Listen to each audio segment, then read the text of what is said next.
அவரு தனி கொடுத்தன விரும்பினாரு. தனியா தான் வளர்ந்து முன்னேறணும் ஒரு குறிக்கோள் மட்டும் மாதிரி தர. பெரிய விஷயம்யா. அந்த படிப்பு யாரு கொடுத்தா உனக்கு? உங்க அம்மா தானே கொடுத்தாங்க. இந்த கிளி கிளிக்கிறாளே எந்த ஒரு காரியா இருப்பா? நீயா முளைச்சு நீயா படிச்சு நீயா வந்துட்டியா? லைவ் ரிலே ஓடிட்டு இருக்கு தம்பி, பதில் சொல்லுங்க. இருமா, அவரே பேச மாட்டாரு. நீ வேற பாயிண்ட்ல பாயிண்ட். ஐயோ எனக்கு தலையே வெடிச்சிட்டு போல இருக்கே. சொல்லு சார் மைக் மாத்திடலாங்க சார், பதில் சொல்ல முடியல. என்ன சமாளிக்கவே முடியல. எனக்கு 6 வருஷம் ஆயிடுச்சுங்க சார். இது வரைக்கும் எனக்கு ஒண்ணுக்குமே பதில் வரல. எனக்கும் தான் பதில் வரல. நானும் அதான் கேட்டுட்டு இருக்கேன். நான் இங்க உட்கார்ந்ததே தப்பு. 3வது ரோல நான் உட்கார்ந்து இருந்தா என் இஷ்டத்துக்கு எந்திரிச்சு ஓடி போயிருப்பேன். பக்கத்துல இருக்க பாட்டிமா இங்கே இந்த போடு போடுது, வீட்டுல என்ன போடு போடுவோம். கரெக்டா கட்டுட்டா. அந்த அம்மாக்கு க்ளோஸ் வச்சிருந்தா பாத்துருப்பீங்க. பாட்டிமா நான் பாத்துட்டேன். ஐயோ பாத்துட்டா. நீங்க பண்ணத பாத்துட்டேன். என்ன அவார்டா கொடுக்குறாங்க? இப்படி ஆக்ட் பண்றியா? அந்த குழந்தைக்கு சளி பிடிச்சிருச்சுன்னா வெத்தலைய வாட்டி நெஞ்சு மேல எல்லாம் போடுவாங்க. அதெல்லாம் நான் அந்த கூட்டு குடும்பத்துல தான் கத்துக்கிட்டேன். நீங்க யாரோட வந்திருக்கீங்க? வீட்டுக்காரோட வந்திருக்கேன். மனைவி. கணவர். நீங்க மனைவி தானமா?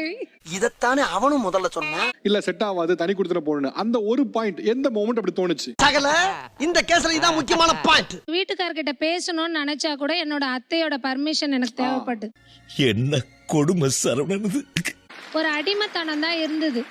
எப்படி சிக்கிரிக்கம் பாத்தியாப்பா? எங்க அத்தை சொல்லுவாங்க, நீ கீழே தாமா உட்காரணும், இப்படிதான் ட்ரெஸ் பண்ணணும், என் பர்மிஷன் இல்லாம வீட்டுக்கு அதை எதையும் பேசக்கூடாது. போட்டுக்கலாமா? அந்த சத்தத்துக்கு பர்மிஷன் உண்டா? என்னோட செல்ஃப் ரெஸ்பெக்ட் ஒரு கேள்விக்குறி ஆயிடுச்சு. ஐயோ அங்க பார்த்துட்டு அப்படியே நம்மள பாக்குறாங்களே. ஆக்சுவலா உங்க மனைவி சொன்னதுல எதையுமே கேள்வி கேட்க முடியாத மாதிரி இருக்கு. அவங்க நீ என்ன சொல்ல போறேன்னு எனக்கு தெரியும். கர்ப்பகாலன்றது ரொம்ப முக்கியம் சார். நீங்க என்ன எதிர்பார்த்தீங்க, என்ன கிடைக்கல? தலை சுத்தலா இருக்குது, அந்த சமயத்துல ஒரு சுடு தண்ணி வேணும், குடுக்க கூட ஆள் இல்லாத ஒரு. ஐயோ பைபிள்ல ஏதோ பிளான் பண்ணுதே. இப்ப நீங்க கேக்குறீங்க எனக்கு தலை சுத்துற மாதிரி இருக்குது. உங்க மாமியார் என்ன சொல்லுவாங்க? நீ மட்டும் தான் இப்ப புதுசா மாசமா இருக்கிறியா, இதற்கு இது பதில் இல்லையே. நீயே போய் வச்சு குடி அப்படி சொல்றாங்களா? பெரிய லம்பாடி பொம்பளையா இருப்பா போல. தண்ணி வைக்காததுக்கு ஒரு காரணம் இருந்திருக்கும் சார். மத்தளத்துக்கு 2 பக்கம் அடின்ற மாதிரி தான் ஆம்பளைங்களோட நிலைமை. நீ சொல்றதெல்லாம் வாஸ்தவம் தான்டா. மத்தள சுட தண்ணி வைக்காத இருக்கிறதுக்கும் ஒரு காரணம் இருந்திருக்கும். ஆனா நீ சொன்னா கேட்க மாட்டியே. நீங்க வச்சதுக்கு என்ன காரணம்? அப்ப அதை கேட்பது இன்ட்ரெஸ்டிங்கா இருக்கும். இப்ப நான் என்ன உங்கள்ட்ட சொல்றது? உங்க ஒய்ஃபுக்கு ஒரு வெண்ணி வச்சு கொடுத்தா நீ என்ன ஒரு படி கீழே இறங்கிடுவீங்களா? நான் நினைச்சா பண்ணலாம், ஆனா பண்ண மாட்டேன். வெண்ணி வச்சு கொடுக்கல என்ன சார் பிரச்சனை? ஏதோ ஹேண்டிகேப் ஒரு கை இல்ல. அந்த புள்ளைண்ட யாரு கரடு பொருளா பேசிட்டு இருக்கானே? அது அவரோட மிஸ்டேக் இல்ல சார், அவங்க அம்மாவோட மிஸ்டேக். சோத்திரையும் அடி வாங்கியாச்சு, சேத்திரையும் அடி வாங்கியாச்சு. எதனால் தனி கொடுத்தனம் போகணும் அப்படின்னு நினைக்கிறீங்க? சார் எனக்கு அவங்க அம்மா சார். அம்மா. ஆமா அம்மா. கூட்டு குடும்பமா சேர்ந்து வாழ நினைக்கிறீங்க. பையன் தனி கொடுத்தனம் போகணும்னு நினைக்கிறாப்ல. முதல்ல என் முன்னாடி இப்படி கேக்குறதே தப்பு. கூட்டு குடும்பத்துல இருந்தா வச்சுக்கோங்களேன், எனக்கு மேல பெரியவங்க இருப்பாங்க. அப்போஸ் குளுக்கோஸ் அப்போஸ்ங்க, அப்போஸ்னா ஆமான்னு அர்த்தம். சோ நான் எது செய்யறதா இருந்தாலும் பெரியவங்களை கேட்டு செய்யணும்னு சொல்லிட்டு கேட்டு செய்யணும் சொன்னதுக்காக கேட்டு செய்யணுமா? என்னுடைய தனிப்பட்ட முடிவை எடுக்கிறதுக்கு கஷ்டமாக இருக்கு. அந்த பெரியவங்க அம்மான்னு வச்சுக்கலாமா?